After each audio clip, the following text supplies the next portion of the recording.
Hello, everyone, and welcome to the third day of Thotmas. As usual, I am producer Tim, and with me is Drexel. Drex, what did you bring in for the third day of Thotmas? Well, day three, as we near the end of the countdown, leading up to day number one with the infamous dad story.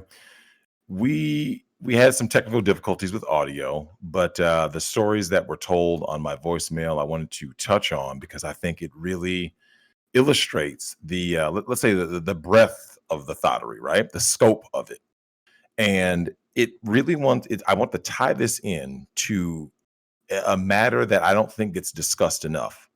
And the first side is the educated, high earning women, the thots, the educated, high earning thots. And then the second one, we're going to go to the sororities and what women are willing to do at any given time. So, without further ado, when we look at the educated, high earning woman, right? We look at her, and a lot of people don't understand this, Tim, because you and I have talked about this. People always are convinced that someone who's high educated, she got her bachelor's, she got her master's, she got her PhD. She's right? in law school. She's in law school, right? She could be a professor emeritus. That somehow means that she's high class. No.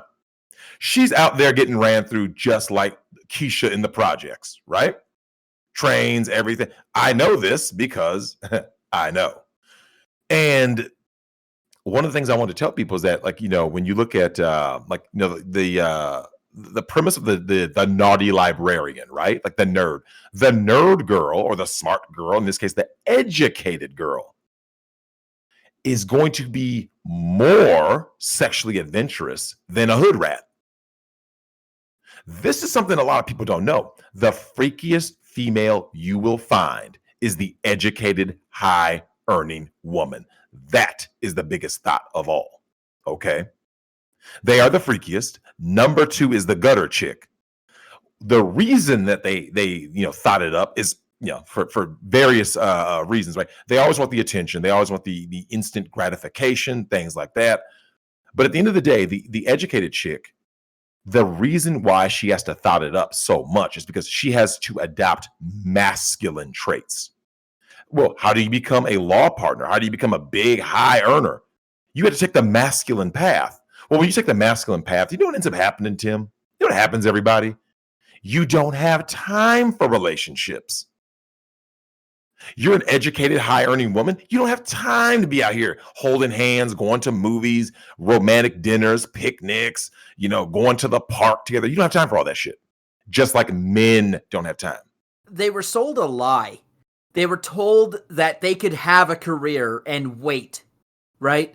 And then they turned 50 and they're crying in the bathroom with a bottle of Xanax and antibiotics. Okay. I like how you said the antibiotics, man. Yeah, a lot of these chicks have had multiple STDs, man. Multiple. Don't be believing these broads that are educated high earners talking about I've always been clean. On a lot of these websites, it says D/D free, right? Disease and disorder free. Now, Tim, you hear these stories and you look at these high earning women that are crazy. Think of Johnny Depp. People out there that, look at poor Val Kilmer, right? He went down on the chick. Next thing you know, he's got throat cancer, right? HPV, right? Becomes cancer. So women don't get cancer from deep throating the dick, right? But dudes can definitely get all kinds of things going down on females. And do you know it's so bad? I heard, I think it was the rapper Trick Daddy. He said it is safer to eat chicks' asses, right? It is safer to eat the booty, to eat the groceries, than it is to eat the vag now. That's how bad it's gotten. So these educated high earners do the most. And the reason that the educated high earning female is the number one and the gutter chick is number two is that you guys have to understand their mentality is the same, but the educated high earner has access to the men that are freakier, right? Which is going to be the educated high earning men. A lot of these women are on, like you said, antidepressants, but a lot of them smoke weed. A lot of them do coke. A lot of them pop pills. This is all true. Nothing but facts. Okay. So when you start getting into these drug-fueled orgies and stuff, think eyes wide shut. I've been in these circles. I know who these people are. A lot of them are drugged up, miserable. You ever notice, Tim? You ever notice how many of these like high earning people are always like on drugs? They're always in AA. They're in drug treatment, rehab. They commit suicide and stuff. You're like, why is that? I thought they had everything, right? They got high earning jobs, careers. They're well educated. Blah blah. It's because they're miserable. They sacrificed everything. They sacrificed their happiness and their soul, right, for a piece of paper and some other, basically just perfunctory bullshit that no one really cares about. You know, it's nothing that anyone really cares about. Not a man anyway. So one of the things I wanted to let you guys know, though, is on this third day is one of they both have a high propensity to cheat. And this doesn't get discussed enough because, Tim, the high earning woman, the high educated high earner, do you ever notice that she's always out of town? You ever notice that? Always. Because work takes her out of town, right? Oh, I'm on this business trip. I'm on this business trip. Hey, Tim, let me ask you something. Tinder. What are these educated high earning women doing when they hop on Tinder and go to a town? Doesn't matter if they are married or not. What are they doing? They're lining up. They're lining up the next booty call. Yep. Or booty calls, plural. They're hitting you up and saying, "Hey, I'm in town for a few days. Can you organize a party?" They do the most. And here's the thing I want you guys to understand. The educated high earner is into the most depraved shit you can imagine. Oh, you got a girl right now, she doesn't want to give you head? Educated high earner will. Oh, you got a girl right now, and you say, you know what, Drex, man, I watch Pornhub. She's not into that. She's repulsed by the things I'm into.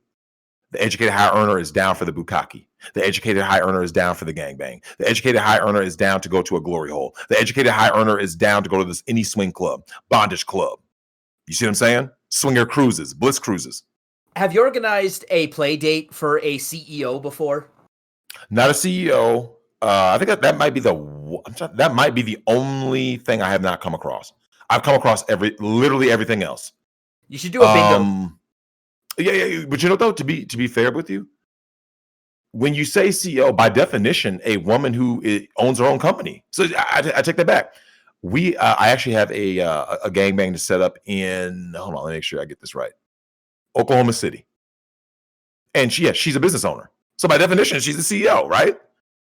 Well, no, she's married. CEO is actually a very specific position. Well, yeah, I know what you're saying. Most business owners are like the president, or you're the president. Or you're an entrepreneur. But you're talking about like a major company, like the chairman of the board, right? The chairman of the board. But in general, those are men, right? And if they are women, they're just figureheads. So that's one of the reasons why you don't come across them as much. But in terms of just like high earning, educated women in general, and they're high up in whatever status at whatever job, yes, plenty. But you can ask any dude. Ask any guy if they don't do the most. Like ask them. Go like this. Who is more willing to do the freakiest shit? Is it the educated, high earning woman, or is it I don't know, Sandra at the local gas station? You see what I'm saying? Oh yeah, she's down for some real freaky shit. Yeah. I mean, it's the gap, like the kink gap between the educated high earner, because you know what? One of the things is. They're in a high stress job, right? They're usually high stress. They don't got, their time gets crunched a lot. So when they want to unleash, that's why a lot of them are on drugs and a lot of them drink heavily, right? Especially lawyers. They drink heavily. And when you're in that kind of environment, they want to do the most. They're like, hey man, I want to let loose. Do you remember when J Love told us earlier about the cruise ship, right? One of those gals in that group was an educated high earner. The other one, she's not a well educated, but she is a decent earner, right? Teacher. And what are they out there doing? Getting ran through bareback by the Bama boys, right? Yeah. Getting ran through. So I'm tired of these lies being told about, you just need to find this good girl who's educated. Fuck that, man. Ran through, right? So that is the first tale that was told. And the second that was told on the audio that wasn't good enough to get submitted was a very unique story. There was a frat party with a bunch of frat dudes. So here you got all these frat brothers. out in Atlanta, the Atlanta area, right? You're talking, Buckhead, all that, very, very nice area down south. The frat guys had a guy, basically a pledge. And what ended up happening was they basically kind of like dared him, basically, like, in order to get in, you need to have a foursome tonight. So that means you, the one guy, has to have 3 women to smash at the same time tonight, right? Tonight. Everybody listening, this is what's so amazing. I've seen this kind of shit unfold. Are you a gambling man, Drex? I'm not. Hate to admit it, I'm not. Would you take that gamble? Oh, as a dude, just if someone said 3 in one night. Okay, I'm gonna be honest with you. It depends on the scenario. It depends, and here's the reason why I say that.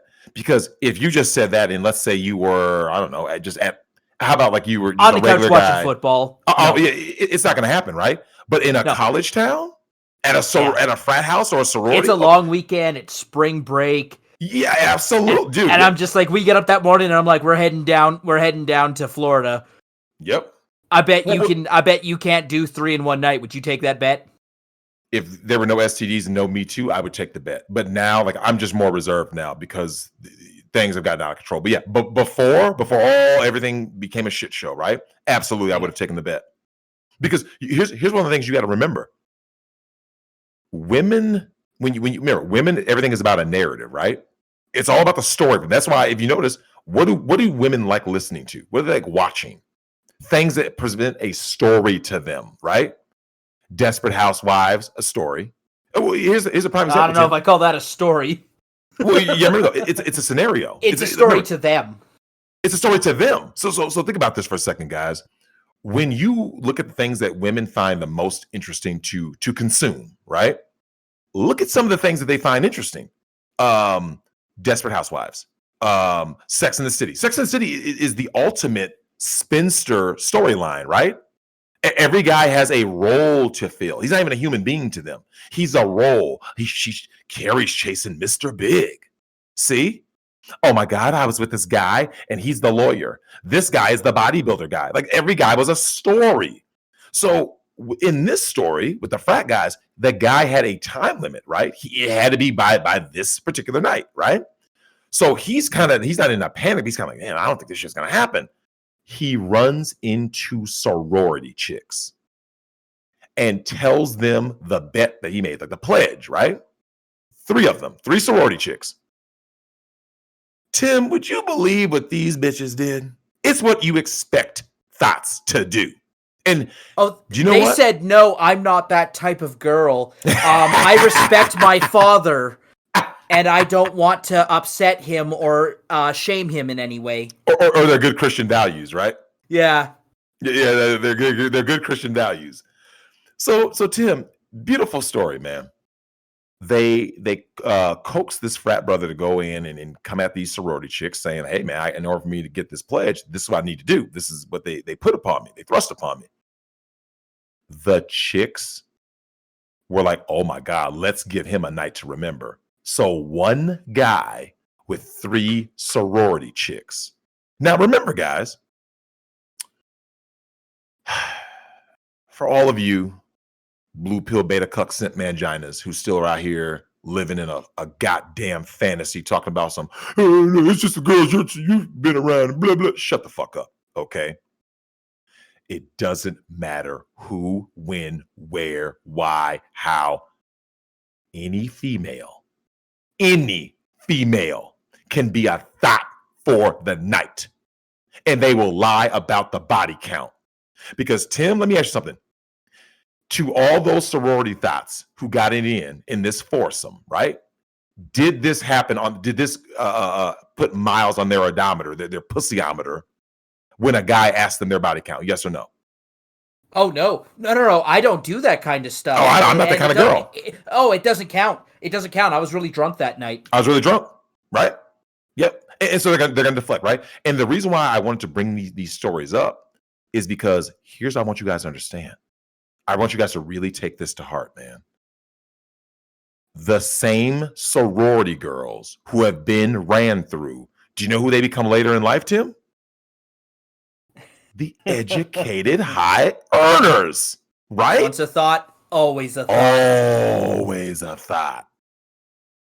So I want you guys to like really connect the dots. You bump into some girl, no, Drex, she's different. I've known her since college. She seems like a good girl, or I met her after college, and she said she was nowhere near any of that kind of stuff. Hold on.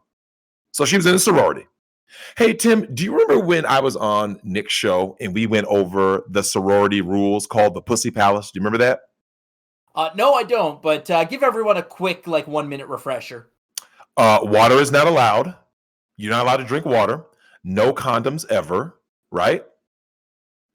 We always swallow. That was their rule. They had all these rules, all these thot rules, right? That's what sorority bitches do, okay? Those same sorority chicks that were 20 years old eventually become 30 and 40-year-olds. And now they're in some career that they fucked their way to the top. Because do you know the only thing they learned how to do, Tim? Is how to use their body to get ahead, right? The professor, they'll suck him off. They'll do whatever. Think about it. If chicks are willing to do a foursome with a guy they just met because he fed them a story, is it any wonder why you hear those stories about DJ Kid giving all those black girls AIDS? Is there any wonder why Mike Oliver went to Africa and gave all those black women over there AIDS, right? Because you just have to sell them a story. I'm over here for this reason. You can come up with any, as long as it's a story. And these are the educated high earners. Okay.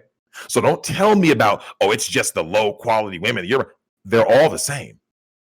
Educated, uneducated, high earners, low earners, medium earners.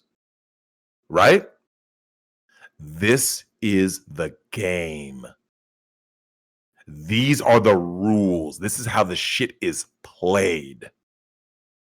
And I wanted to nail that home on this third day of Thotmas so you guys could fully fucking understand. Okay?